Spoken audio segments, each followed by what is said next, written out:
Hi, this is Danny Lerman, and I'm here with Mark Cook, who's the plant manager, and we're going to have a little virtual tour set up for you.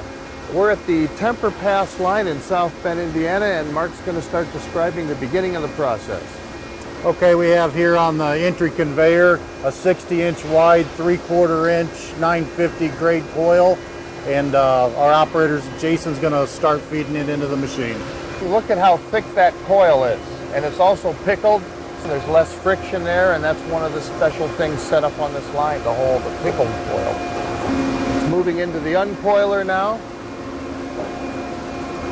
He's going to get the coil centered up on the uncoiler right now, the best he can. When he breaks the bands and feeds it up here, he's got centering guides where he'll center it up the rest of the way.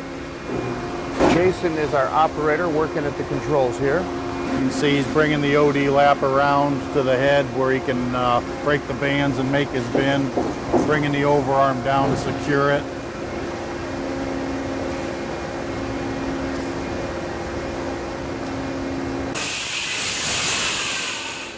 Did he have to lock out and tag out before he got up there? We got the secured with the overarm right now. Okay. You have to be limber to do this job. Yes, you do. Now you can see he feeds it up a short ways. He'll make his feed it forward and hold it down with the peeler table so he can remove the bands.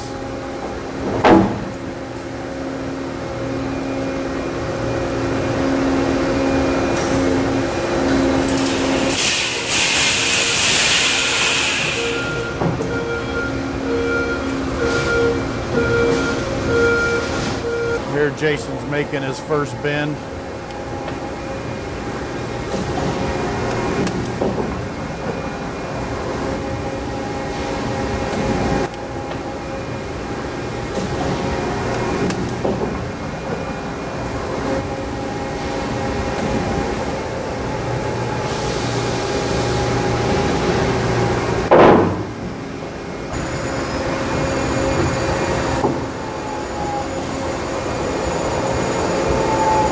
Okay, now he's feeding into the pinch rolls. These will come down on here and help pull the strip into the mill. Okay, Jason's gonna feed into the mill now. Come out about 6 foot there. Now he's gonna get the coil centered up in the mill to the uncoiler.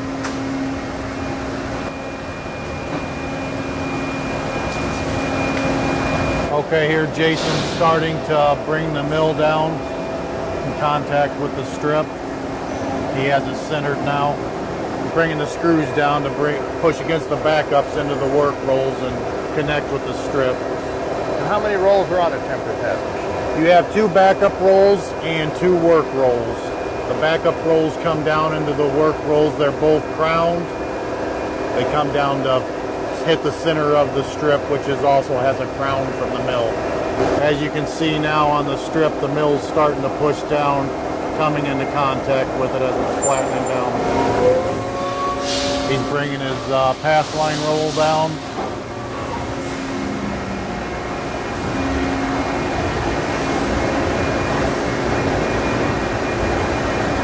What we have here is the top backup, the top work roll, the strip of steel, the bottom work roll, and then the bottom backup. These come together to apply the pressure on the strip of steel.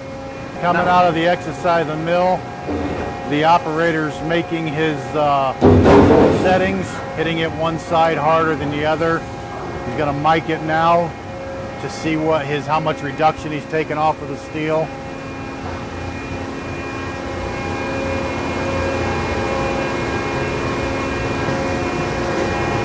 You can adjust you how can see hard. him as he's moving, you'll see the strip start to lay down.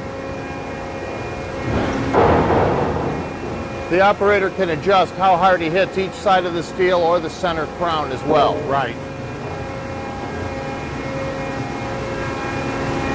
You can see the surface coming off the temper rolls.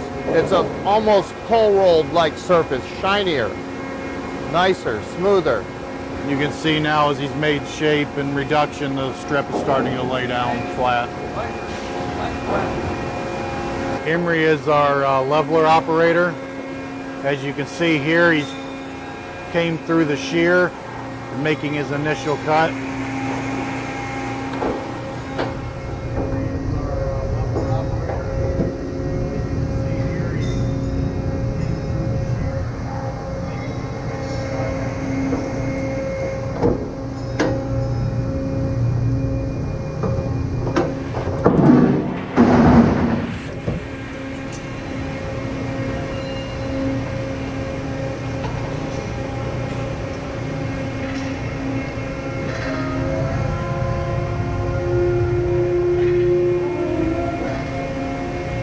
Okay, Emery made his initial cut. Now he's proceeding into the flattener. It's a 4/5 flattener. This line's capabilities are 156 min.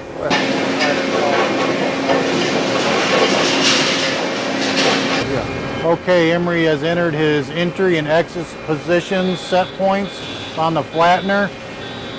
He's feeding the coil through down towards the shear. We have a set schedule in our library for our set points that we've put in over time. Is this also called a leveler?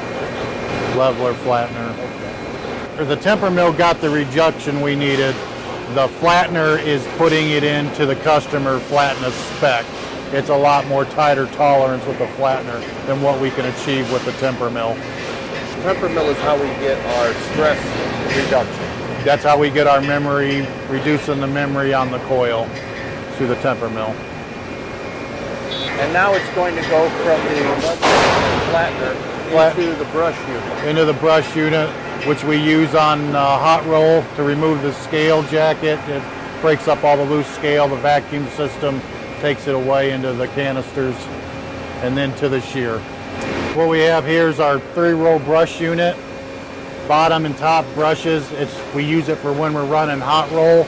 It takes the broke up scale jacket off the top and bottom, vacuums it off into the canisters, filters it, and we dispose of it from there.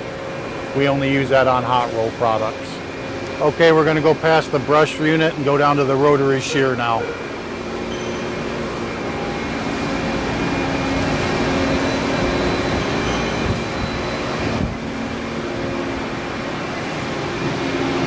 This is the rotary shear with its bow tie blades. It keeps running in a circular motion and it can cut while the steel is moving.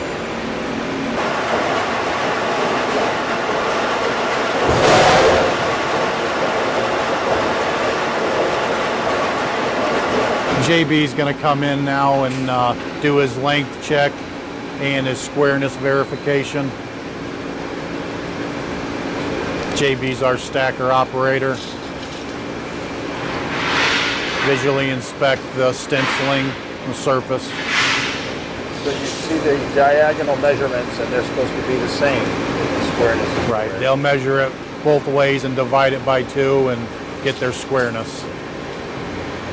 So how fast can this line go? This line can run up to 150 feet per minute. We try to average 2 to 3 coils per hour.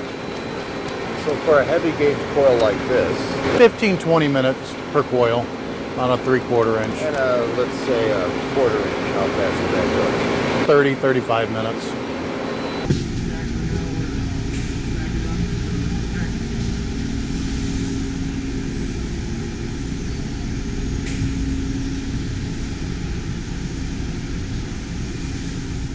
So Mark, tell us how the stacker works. The guys, the operator, JB, will set up the system, how many pieces, if the customer wants by weight or by piece count, how they want it. He'll preset it. They'll put it in the line run and it'll stack it and slow down as they're running so they can put spacers in it for the customer specs.